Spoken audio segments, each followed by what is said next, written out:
Good afternoon, ladies and gentlemen. Welcome to Techgig webinar series. As we continue our effort to come up with different topics across the IT and technology industry, we present different topics each day. And today we have with us Mr. Kiran Divakaran, who is the Enterprise Architect at Eternity Consulting. And the topic for today's session is around why should you care to create a reference architecture in your organization. Some of the key questions which would be answered today are why do we need an architecture in place in a product or solution?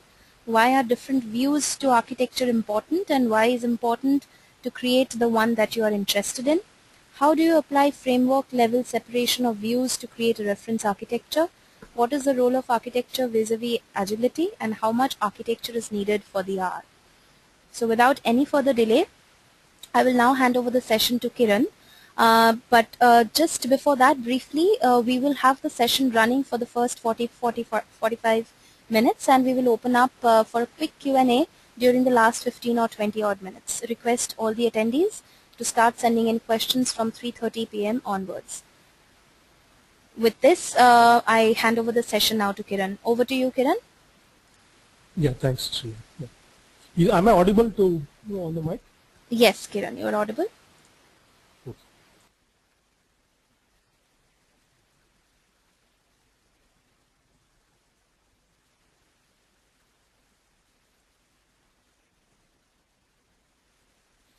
Right. Good afternoon, everybody. As you know, today's topic is going to be about how to create a reference architecture for your organization. And most of us would have come from product and service background, so all of us have a basic idea of what an architecture is and why should you go ahead and create one. So before we take off, I'll just briefly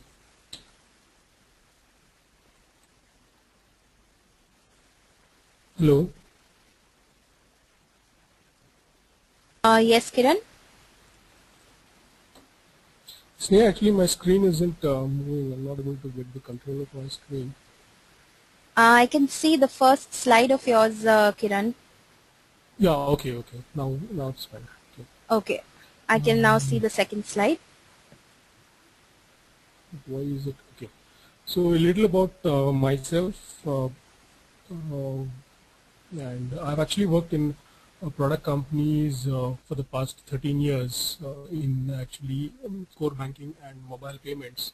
So I played the roles of a developer, analyst, manager, architect, director technology, and currently I'm with a company which does consulting and training on enterprise architecture using the framework level knowledge and how you can leverage enterprise architecture and solution architecture best practices in a product or a solution. So I've worked with ground level companies as well as tier 1 companies which have taken products on the top of Gartner and Forrester rankings consistently for a couple of Kiran, years. Kiran, sorry to interrupt. Your voice is actually not coming that clear. There's a frequent drop in your audio. So, if you could, is it clear now? Yeah, it's better. If you could keep the microphone as close as possible throughout the session, that would be great. What about it now? Is it clear? Yeah, it's much better. Okay. So I think I'll make sure that I keep the mic close actually. Yeah, please. Yeah. So actually, I come with a strong product development, product management experience being used in these companies as best practices, and which have consistently taken products high up on the Forrester and Gartner rankings in terms of vision and the level of leadership, tech leadership, and the ability to scale and so on. So without further this thing, we'll get into what is there on the agenda today. So what we're going to cover is why do companies actually care to have a reference architecture for your enterprise? So most often all of us come from different companies and backgrounds, and the software is written around 5 to 10 years or at times 20 to 30 years uh, prior to most of us stepping into companies. So we don't have a background or history of why they are there in the first place. So you eventually become the custodians of owning this product or solution, and obviously you're supposed to turn it around, make enhancements to it, make changes, throw away some parts, put new things, and end up creating an architecture for your uh, company or enterprise. So what happens if you actually don't have an architecture around your product? I mean, uh, we can very well imagine that if you don't have something in place, you will obviously end up with something, and that something is not to your liking. You will have an architecture, and it's pretty much something which is like the blind man figuring out an elephant. Somebody says, okay, this is the logging framework here, this is a caching mechanism there, and all of it doesn't actually glue together and give you a holistic view of what you want to do with your product or solution. So it's all like pulling things apart, and the complexity becomes bigger and bigger as your product reaches an enterprise level solution which is spread across geographies and multiple products and solutions. So when it was small, you're nice at handling the product, and it is fairly manageable. But once you goes beyond a certain level of lines of code or complexity or the number of cross-cutting concerns across various domains and solutions, it eventually tends to get out of your hand. So you really don't know what lies under the hood, and what do I need to get this get the architecture in place. And if somebody were to say, okay, you are a banking product, let us integrate with let us say a messaging system which manages credit card ratings, or let us say there is a third-party loan approval system and you want to tie your savings bank account to that. So it's not easy to do that kind of an enhancement unless you know what is part of your solution. So it's very important to understand where you stand. No matter how old is your product, you really need to know, because this helps in actually making quicker decisions and a faster turnaround in helping solve complex problems, especially in terms of investing in the product. Like you want to have a roadmap, and you are actually going ahead with saying what is that you want to do in the first iteration, second iteration. So unless you know what is involved, what is that you're going to change, how many people are required, what is the resource, so unless you have a strong architecture practice, you will not be able to justify what is the investment in terms of time, resources, and money on your project. So the other reason why people actually put up why insist on having a strong organization level domain knowledge which is built into its DNA is because for the obvious reason that it's no longer a one-man show. It's like a teamwork, and it's like a relay race. So there are a lot of people who are there with the product and who are no longer there and have left the organization for other things important. And so people who are actually managing, who end up being the custodians, unless they have fair practices, the best practices from the industry, your IT expenditure will not be accountable, and you can't really justify why you're spending so much of time and effort doing a project unless your decision making is done using due diligence methods and you're able to satisfy your stakeholders on why certain things are actually required. So it's quite easy, like when your superstars in your team or company are out on vacation and there is a critical problem. Obviously certain bugs and patches take longer time to fix, and obviously in companies which are well built using strong product development practices, this is no longer the case because there's a proper dissemination of knowledge. Everybody takes a share of what is required to solve or understand the jigsaw puzzle of your architecture, and then you can fix. So this doesn't become a challenge if you've managed your practice well. So what is the fix for all of this?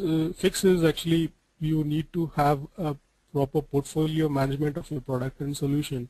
You need to actually have a sharing culture which has a lot of tech talks. The knowledge dissemination is there evenly in the team, and work distribution is there. So unless that is there, what happens is each of these accounts and solutions, they become the core ownership of certain people who have an emotional bonding to it, and they don't let the others share the practices, and it becomes more or less, instead of a team effort, one-man upmanship of a few people. So unless you are applying industry standard best practices to share this framework level knowledge with everybody and do it in a systematic manner, you will actually end up losing out on, there will be unnecessary delays in the product, there will be crippled architecture, and finally your product will not take off or fly. So what does, so given all of this, why do you have to do it in the first place? At times it is because you're being audited. People say that, okay, let me create a reference architecture for my practice, and people can pretty well understand what is happening for everybody to see. It's a visual representation of what is going on in an organization. And some at times, even if that's not the case, there are instances wherein company starts losing market share. The company which is in the top quadrant of the Forrester charts comes down from the visionary, it comes to the leader or the follower stage. So people think, okay, what is that I'm not doing it correctly? So what are the best practices I'm missing on? So when you actually analyze all of these deep down, you can pretty much rectify most of it using industry best practices and framework level knowledge, and how do you do efficient and better product management. So these are some of the reasons why people actually end up doing it. So we can pretty much correlate this in our work scenarios. There was a simple application, let us say 5 to 10 years ago, which was an on-premise model. Now it's become enterprise scale, running in multiple geographies, multiple languages, across a cloud as well as an on-premise stack, with multiple tenancy enabled, with a whole lot of caching solutions, distributed computing best practices involved. So unless you are managing your product management in a nice and efficient manner, obviously whatever efforts were required to run a small application which is an on-premise model to an enterprise, the scale and effort and the complexity and the best practices knowledge levels are not the same. So you need a different set of understanding as to what can really be required to manage such a big mammoth level product or solution. So this is common experience, like the team is very efficient, they're agile in fixing a small application when it remains small, but when it changes hands and becomes large, then there is effort to make sure it doesn't end up being monolithic, it doesn't end up, it loses its customization flavor. Every time you need to make a small patch for a particular customer, you end up changing a lot of code all along the way.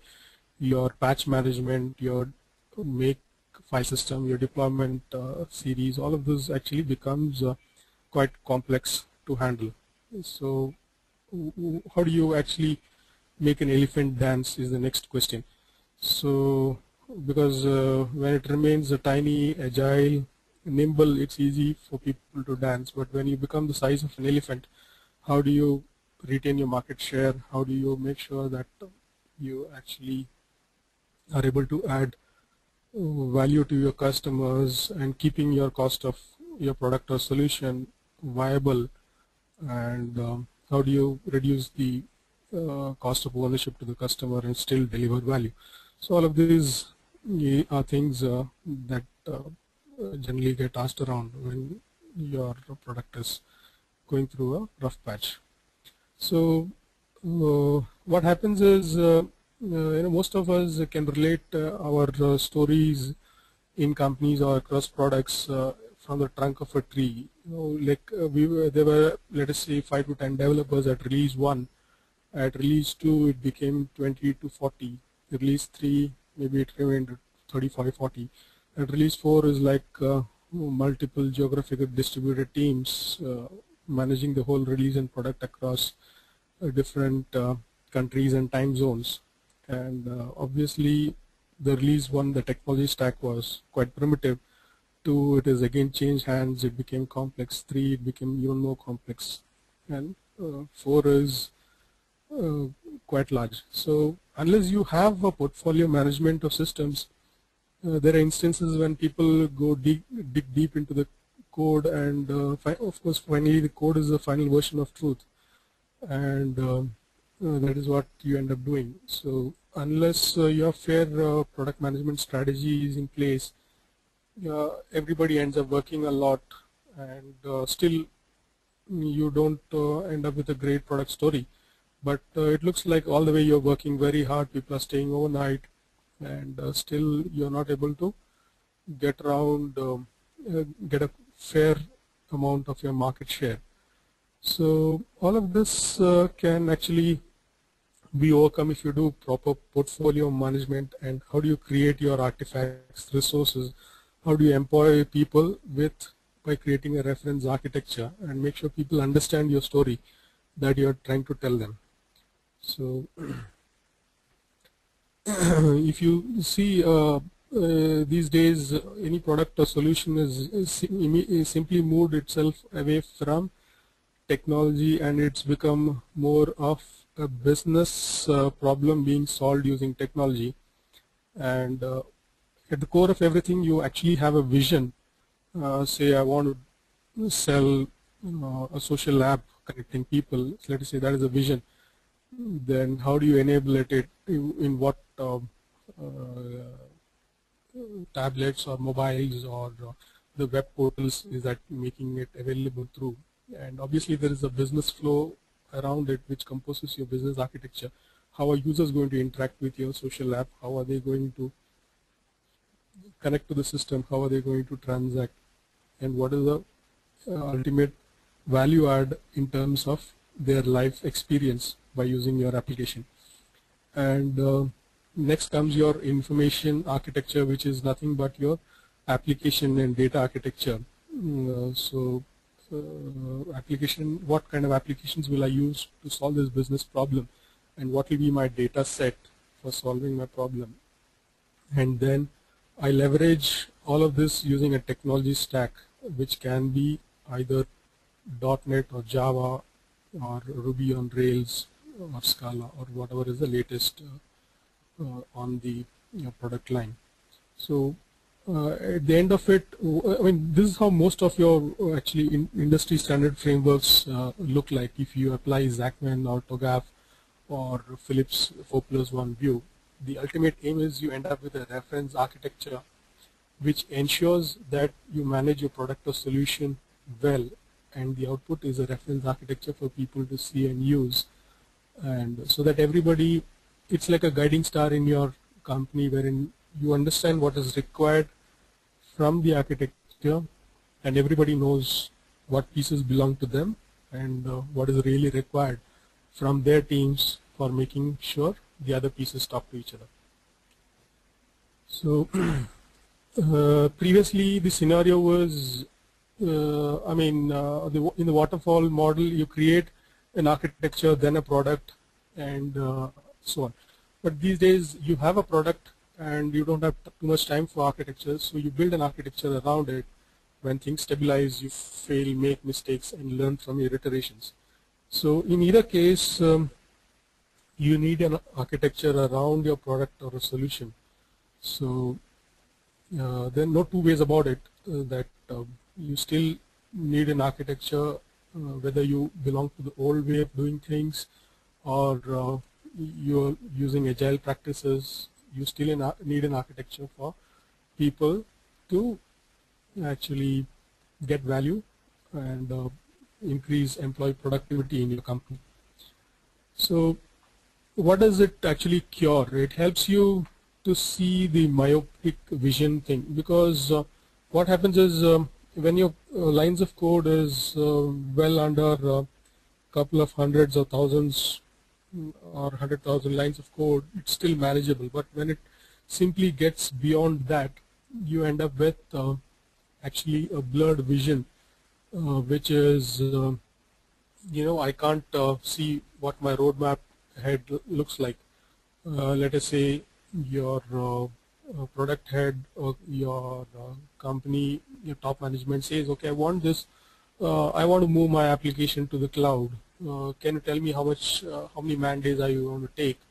So you don't have an answer for it unless you made sure that all the nuts and bolts of the system is known to everybody, at least the people who matter in the teams. By using a reference architecture, you will not have the quickest answers to these simple questions, or you will not be able to service their demands in a fast and quick way. So what is that? What are the problems that actually hinder this? Basically, you don't know what all the pieces that make up your overall landscape of things. How do two of my components talk to each other? What is the interoperability concerns here? What kind of protocols they talk to each other, and so on. Then, of course, everything started very simple. They ended up becoming monolithic and complex. What is usually referred to as a big ball of mud. So everything sticks to each other. Let us say you want to, the customer of your product, he wants, let us say, only the if you have a couple of modules, he wants a module by name credit card rating as a separate entity, and he says, okay, I'm going to pay you for I want 4 modules of your entire puzzle, and I'm going to pay you for that. So you're not able to break up your puzzles, your architecture into smaller concerns and then separate it out to the people who want it that way, because they don't want to end up paying for your monolithic architecture. Instead, they want only a part of your thing, and you're not ready. So this happens if you don't actually separate your concerns over a period of time, because unless this thought process is there in the company and you have a set of people actually who think on these lines, it can't be end of day requirement. So you need people thinking along these lines right from day one. Otherwise, you'll not be able to remove the knots and give them what they want. So again, you need to classify your architecture artifacts systematically, so that there is a proper method in what is being done, so that people write the UI code at the UI layer, the business logic in the business layer, the data layer in the data layer, and the application code, the glue code, the platform code which binds all of this should be put inside the platform layer, and there should not be any business logic at that level. So what kind of components go into what sections, and how do you string an architecture around it? If people have worked with extensions, they know what this means. So again, the same thing, that you want to remove few plugins from your overall product and then sell them to your end customer. You will need to know how to do this efficiently without losing the cohesiveness of the entire architecture. So Yeah, how do you make sense that various architectures, at times you end up buying companies, there are companies which are part of mergers and acquisitions. So each of the products which is serving different purposes. So how do you actually bring it all together? How do you unify them using a uniform standard? So what kind of connectors, what kind of adapters do you write here, and how do you actually stitch the pieces together? So finally, all of this, these are all the pain points which are there if you don't have a reference architecture. So how do you solve all of this is using this concept called separation of concerns. So there's this famous Phillips 4+1 view of segregating your concerns. So what he says is any product solution can be broken up into 4 different components, which is the logical view, the component view, deployment view, the process view. And there is a cloud-like thing which is basically a business scenario use cases which sits on top of all of this. So at the end of doing all of this, what is that I am actually delivering as a business value to my end customer? So any framework, if you were to look at in today's modern world, all of them you can pretty much relate it to this 4+1 view, which says that I've got my the entire product or solution compartmentalized into these views, and all of these actually serve a broader agenda of serving a business case, which is basically a business scenario use case which sits on top of these 4 views. So if you look at it, you will pretty much have all your UML diagrams compartmentalized into these figures.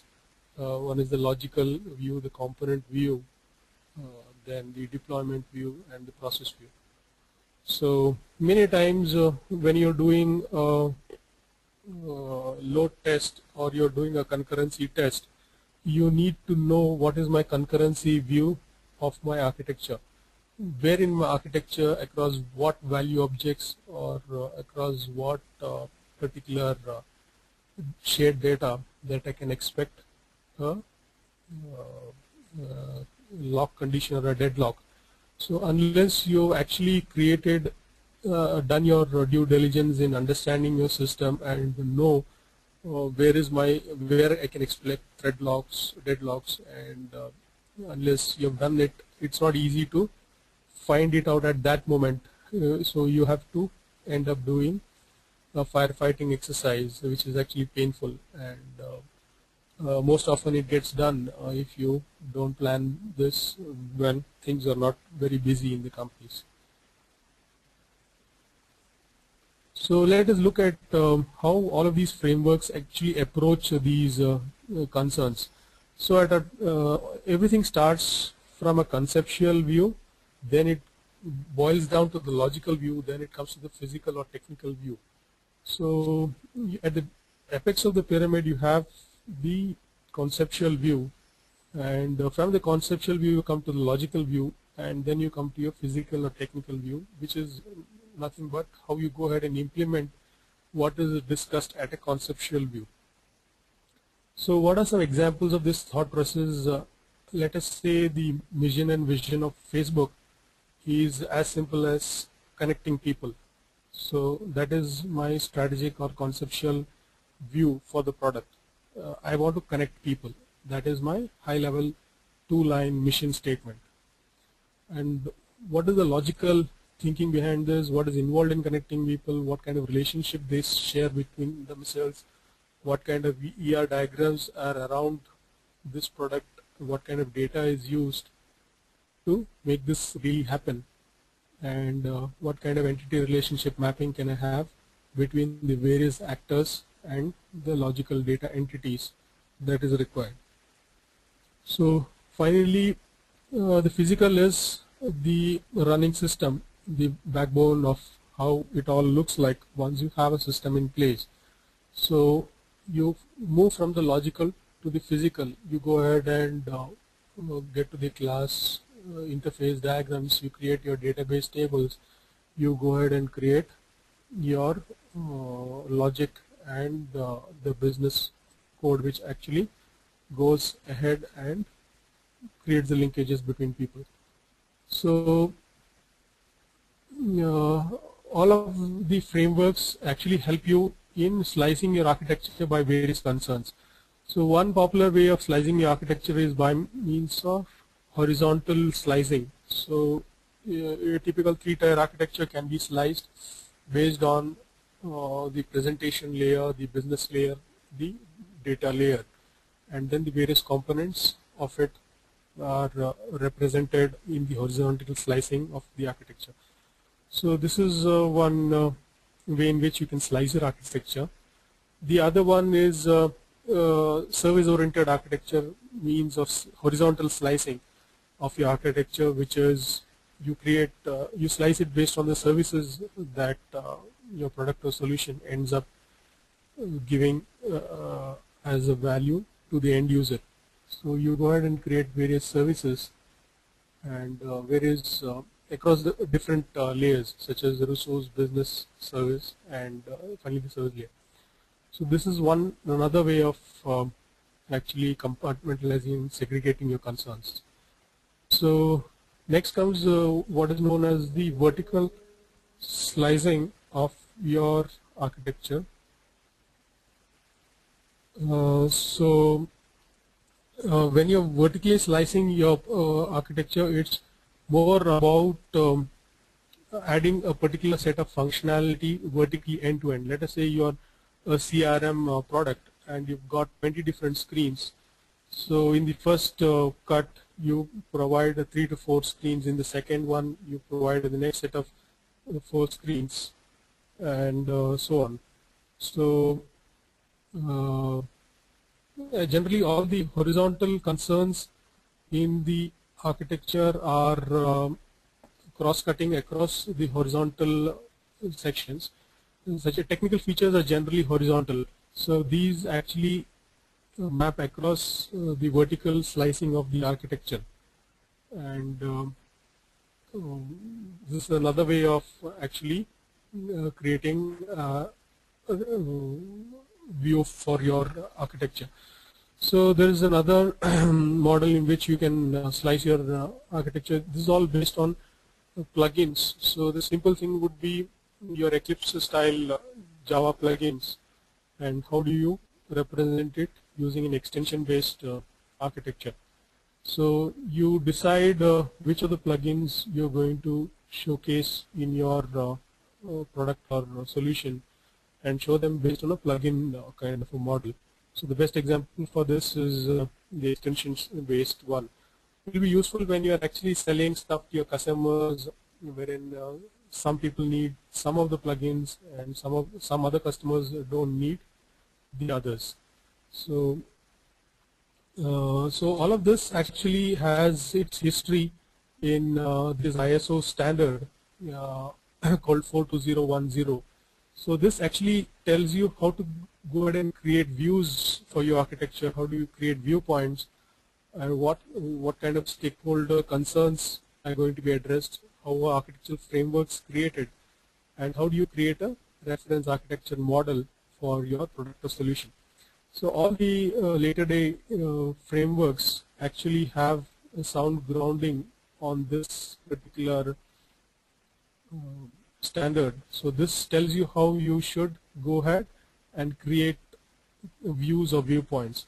So viewpoints are something like, view is what you see, viewpoint is where you see it from. So if you look at a data architect, he will be concerned about the data, database, logical, physical, and the relational models. Whereas if he's a performance architect, he'll consider himself with where all can I have performance bottlenecks. So what is the throttling, what is the capacity, what is the sizing problems for the current architecture, what my deployment model, beyond how many users will I have to add horizontal partitioning or vertical partitioning, or should I use sharding to solve my architectural problem. So that is what will be the viewpoints based on where people come from. So one simple view, for example, could be a deployment view in your product or solution. So how do you go ahead and create a deployment view? So this will be used by your networking team, your access providers, your security team, saying what servers live and what DMZ zones, what firewalls, and so on. So as you product management gets better and better, you become increasingly better at creating different views. So if you look at TOGAF, actually specifies a set of 54 views which you can go ahead and create for your product and solution. So not all of this will be useful to any company or a product, but wherever useful, it provides you a reference, a lookup, so that you can go ahead and create a view for your architecture. So it compartmentalizes your concerns into business architecture, data architecture, application architecture, technology architecture. So you can actually create all of these different views, and you can actually have the concerns addressed by various stakeholders and team members. So it actually gives you a plugin like look and feel to that. Use what is required for your context and don't use what is not required. So this is the TOGAF open group framework view of how do you go ahead and create views. So examples of other architecture frameworks which create similar views are basically Zachman, TOGAF, then MODAF, then 4+1 view, and the US Department of Commerce uses a Federal Enterprise Architecture Framework, and Gartner has its own practice, and various other consulting companies have their own architecture frameworks. So what is typically involved in a view? Actually, you have a view which looks, which compartmentalizes itself into, like on my left hand side I have a platform level services, then I have an information provider services, I have an information consumer service, I have a presentation layer service. These are my outer services which talk to the outside world.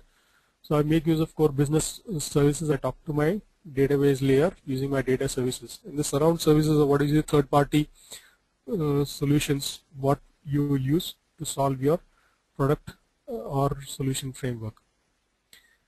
And what is the kind of business capabilities that you are going to solve in your product or solution can be shown by means of a separate view, wherein you show more of your business processes, business process modeling, what APIs go into it, what kind of end user channels am I going to show this to the end user. So this is how actually it looks, let us say, when you are on day one of your activity. So all of these are day one activities, the ones in green. So when you're providing information, you provide it by means of I'm reading some content or some hashtag from Twitter into my social app, and then consumers are basically how do I consume information from other social applications, presentation, what all APIs do I use to render. So these are all day one level features. So in the platform I do some amount of basic cloud management. So I use Amazon APIs. Then I use business logic services for basic chatting and communication. Then on my data services I use Memcache, pull on demand, data access layer APIs as a day one requirement. And then let us say surround as my surround things to improve performance, I use a cluster and a MapReduce model for Hadoop. So the next set of features in green are basically your features that come in day two. So what is that you do in the next iteration can be all represented in a visual fashion for everybody to look and see what is coming next in the roadmap. So there is multi-person chatting which can come as a feature. There is virtualization, more advanced virtualization APIs which can come in the platform layer, and so on. So and then the yellow ones are your day three requirement. So what more features are going to add to your product or solution, and how does it all tie up together when you do it. So you can actually see your architecture evolve over a period of time when you go ahead and create a reference model using various separation of concerns. So and then most importantly, all of this is fine. This is at a pretty high level, and then you need to break each of these blocks into smaller levels for people at all levels to understand what's happening in each of these layers. So why is it important? Because as developers, you may know the in and out of how components work, and but over a period of time, if you want to reference what is happening in each of the component, you really need to know. There should be a reference wiki or some place wherein all of this is identified and documented. Most importantly, it is for your QA team to actually break up the parts and test your system threadbare, because unless they do a good job of testing, it will not land in the customer side with an efficient and bug-free product. So think about the people who are going to test your product, and keep them in mind when you're actually creating a reference architecture. And the first and foremost reason why you need to tell them the story in a proper way is because only the development team are the ones who actually look at code and who know what is recent in them. And if you don't tell it to the QA team as to what is happening, at least by means of some kind of diagramming, they will not be able to test what is really happening in the system. So let us say they want to test an application like a grid server cluster based solution. So unless you have a sequence diagram which details that, they will not be able to add value to your product or solution, and they will not really know what is in there, and then there will not be focused efforts on testing. So it's very important to tell your story to the QA team using these framework level knowledge and various concerns that can be addressed. So you may say, okay, all of this is fine, but where does this leave when I'm doing things in an agile way? Okay, all of this will still be important when you actually end up having a product or a solution which has gone through multiple agile iterations and sprints. So there is a movement that is fast catching up with everything that is no, such as no UML, no SQL, and so on. So basically what agile architecture says is any system or product or solution can be broken up into 4 different things. One is the classes, one is components, the other is the container, and the other is the entire system, which is basically what your system is trying to do.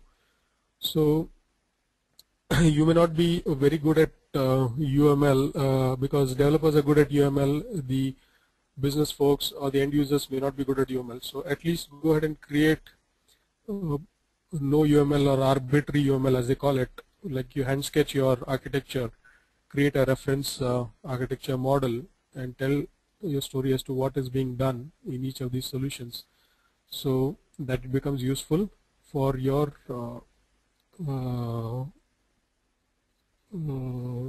team actually.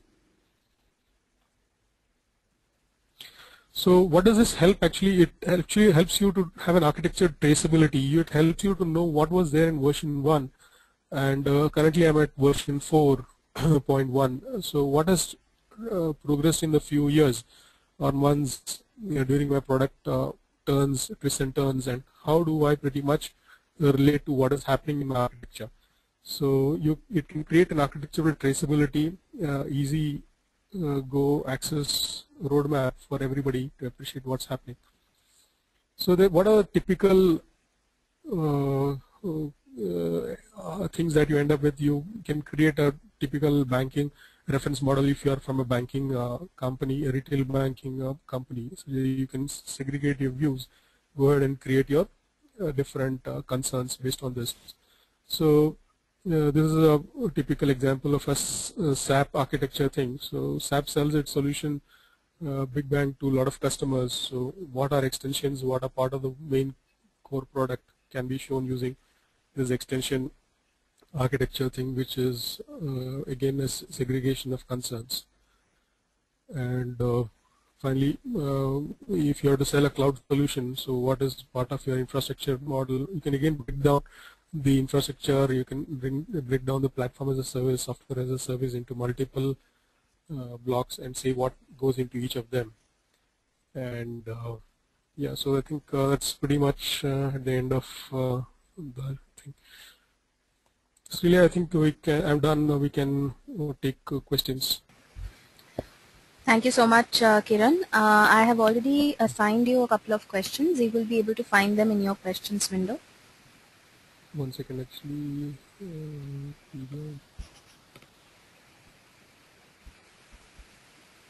Yeah, how do I make it big? Actually, I'm not able to see it. Do you see the questions Oh, okay, window okay, on your yeah. control panel? I have the undock. Yeah, great. Yeah, you'll have to undock the What is pane. the benefit over TOGAF? Okay. The first question is, what is the benefit over TOGAF? Srinivas Subramanya.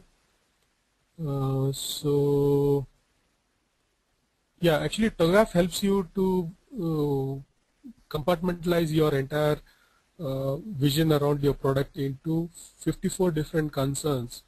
So whichever might be applicable to your scenario or your product or solution, you can pick a handful of from them and create a reference model for your architecture. So just because it is actually very generic, and there are a lot of ways in which you can apply it to it. So the one advantage of the GAF is it helps you to say that, okay, you can scope everything that you want to think about your architecture using this best practice. So it helps you in creating a reference model. So you will, when you end up creating one, you'll make sure that you don't actually miss out on any of the concerns that people have, because your stakeholders can come from business, data, information, technology, and application domains. So unless you cater to them, you will not be able to go ahead and solve what is required from. So TOGAF is a proven framework which is helpful in large-scale enterprise-wide products and solutions to help solve this problem. Okay, so the next question is how can business objective can get in line with IT architecture? Yeah, so this is a tricky question on how does your business architecture leverage itself with IT architecture. Yeah, so it all depends on how well have you architected your business problem or solution. Because if you see the case of Facebook itself, Facebook is at the core of its business vision is connecting people. So the business objective is connecting people. And if you see, there was a predecessor to Facebook called Orkut. So most of us were using Orkut, and it solved the same business problem, and Facebook did not solve anything new when they came up with their product. So they used a slightly different technology stack, a better looking UI, a more friendly and appealing user interactivity, and ability to connect users, much more neater and clean UI with a lot of additional features, and that too at a large scale. So what they ended up creating was great IT. I mean, they solved a they solved the same business problem using better technology and better practices. So that is the reason why you can have the same business problem, but unless you leverage on your technology stack properly and architect it efficiently, you can lose out on the market. So I hope that answers the second question from Abhishek Sinha. Third question is, can we think of a base architecture which may evolve for specific application areas? Rajiv or Shekhawat. So yes, actually everybody initially starts off with a base architecture. So your architecture can be evolving over a period of time. So what is that you have as a base product, and then you build multiple iterations and go ahead and create the product of your liking. So everything yeah, I mean even if you were to look at a product or solution, be it, I mean, I can look at a lot of products that I've worked myself in the past over the last couple of years. So initial product had only few features. Later on, you added more meat and muscle to it to cater to different customers. And at times you have to cater to Sarbanes-Oxley rules. You have to cater to various geographies, various amendments, various regulations. So your base architecture certainly evolves, and then it affects your application areas also.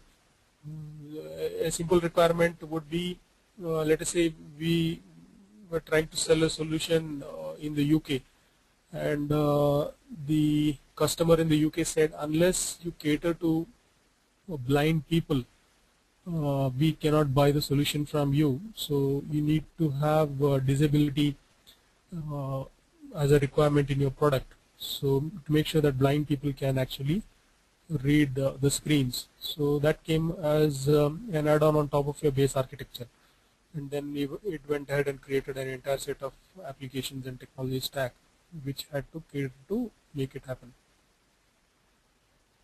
Okay, there's another question from Srinivas Subramanya Kodukula.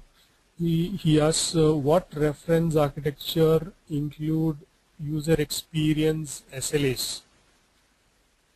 Yeah, actually, the SLAs are more about, how do you go ahead and create deployment stack? How do you go ahead and I mean, there is no direct way in which there are a couple of frameworks. If you are interested, actually, I can you can mail me and I can mail you the details offhand. I don't remember the exact name. There is one which is famously used. I think it is from one of the big 4 consulting companies. It tells you how you can actually segregate your performance, availability, high availability solution, your throughput, and how many people can simultaneously use your hardware, how many can simultaneously log into your system. So there is a definite way in which you can create an architecture around the performance and NFR, which is non-functional requirements. And how do you tie to your SLAs? Obviously, you'll have to you can create a framework, and then you can go ahead and actually create defining the SLAs based on what your commitments to your customer are, and so on. So it is called some do-downs framework, D-downs framework or something. So if you can actually ping me offline, I can actually send you the details about that. Srila, I think I have 4 questions, and mostly done with the 4 questions. Yes, those were the questions pretty much that we received during the session. Thank you so much for taking them. And as I stated earlier, those who would like to send questions offline, please feel free to do so. You can also visit techgig.com and drop your questions in our discussion forum. And Kiran, you can also come on techgig.com and answer the questions in the discussion forum. Yes, I'll do that. Yeah. In the meanwhile, Kiran, if you want, you could also share your official email ID in case the attendees wish to send the questions directly to you. That's also an option, or else they can send it to us. Can I put it in my chat window here? You can actually put it in your slide, the first slide, if you can open it and yeah, probably... it is there actually. It is there in my first slide, yes. Yeah, you can open up, you are still the presenter, so you can open up your presentation and probably put the first slide on screen. Yes, I think, is my first screen visible, Shreya?